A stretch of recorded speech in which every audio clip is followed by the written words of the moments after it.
ang tao sa'yo dahil wala kang alam kung hindi magnanakaw.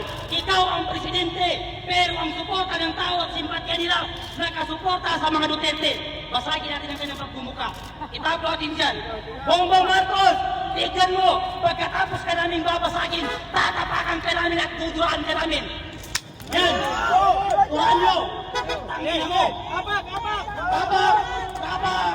Marcos resign! Marcos resign! Marcos resign! Ito lang ang pagkawa ng Marcos! Marcos resign!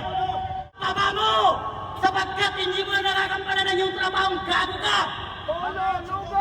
Marcos resign! Ang nakakapagtaka mga kababayan, yung lumalaban sa korupsyon, siya yung kinakasuhan. Yung Ethel Marin, sinabi nila si Marcos magnanakaw. Kinasuhan na nila. Correct. Bakit si Martin Romualdez hindi makulong-kulong? Kasabwat. Saludo tayo sa mga general na retirado na naninindigan para sa kanilang bayan at naninindigan para sa kanilang prinsipyo. Ang problema kasi, yung mga libag ni Bongbong Marcos. Sino ba yung mga libag na nakapaligid sa kanya? Ayan, sila John McCrimulya. Mga libag ni Bongbong Marcos ang mga libag na yan. Mga trapo. Hindi lang trapo, libag ni Bongbong Marcos. Di ba? Pretending. Nag-iisang taon na po si PRRD sa ibang bansa. Mula nung ninakaw at kinidnap siya at binaboy siya ng ating gobyerno. Asa ng human right? 80 years old. Para-parapan yung panggagago sa atin ng gobyerno ito at administrasyon na ito. Correct. Hanggang ngayon, walang naninindigan, walang nag-iingay, walang napapanagot, walang matibay na eksplanasyon sa mamamayang Pilipino kung bakit si PRRD ay nasa ibang bansa. Puro nas. Ang tatay nila Marcos na magnanakaw, nakalibing sa libingan ng mga bayani yung gago. Si Era Pistrana, ang wheelchair lang ang gago. Si Gloria naman, mayamang single mom.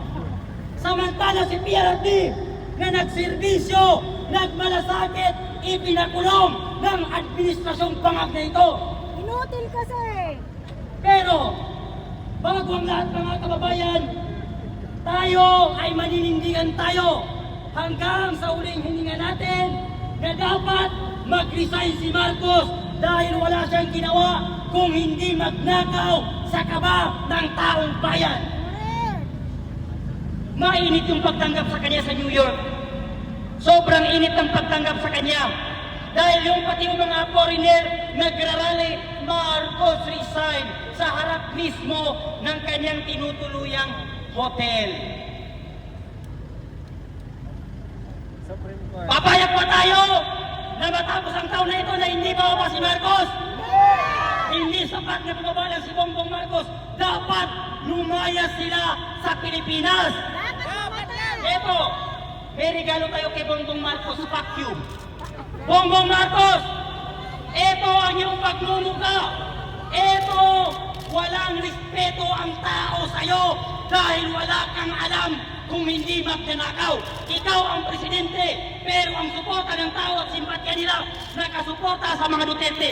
Basagin natin ang kanyang pagmumuka. Itapo natin dyan. Bongbong Marcos, tignan mo, pagkatapos ka namin babasagin, tatapakan ka namin at duduraan ka namin. Yan! Tuhan nyo! Tangin mo! Abak! Tabak! Tabak! Marcos resign! Marcos resign! Marcos resign! Ito lang ang pagkawa ng Marcos! Marcos resign! Marcos resign! Sabi ni John McCrimulya, huwag kang sisigaw ng Marcos resign kasi inciting to sedition. Gago! Paano inciting to sedition yun eh? Nagsalita lang kami ng Marcos resign kasi yung presidente, kahit pagsasalita, hindi na niya alam. Hindi nga marunong sumagot sa mga interview sa kanya eh. Tapos sasabihin naman ng bobong siga doon, saan ka makakita ng presidente pangag ang galing-galing sumagot? Kahit nga UAA, hindi niya masabi. Emirates, hindi niya masabi. Nakalimutan kasi ni Bongbong Marcos bago siya mag-flight papuntang United Arab Emirates, sumingot. Kaya nung nandun siya, mabuhay ang mga Pilipinas, gago! Ilan ba ang Pilipinas? 8. Ilan ang Pilipinas, Marcos? 10. Isa lang ang Pilipinas, pero milyong-milyong Pilipino ang ayaw sa'yo at gusto kang parisainin. Bago tayo magtatapos mga kababayan, pakinggan po natin ang message ng hakbang ng may isog ng magmumula kay Atty. Vic Rodriguez. Meron po siyang mensahe sa atin mga kababayan. Ang ating minamahal na dinayang senator noong eleksyon, Atty. Sana.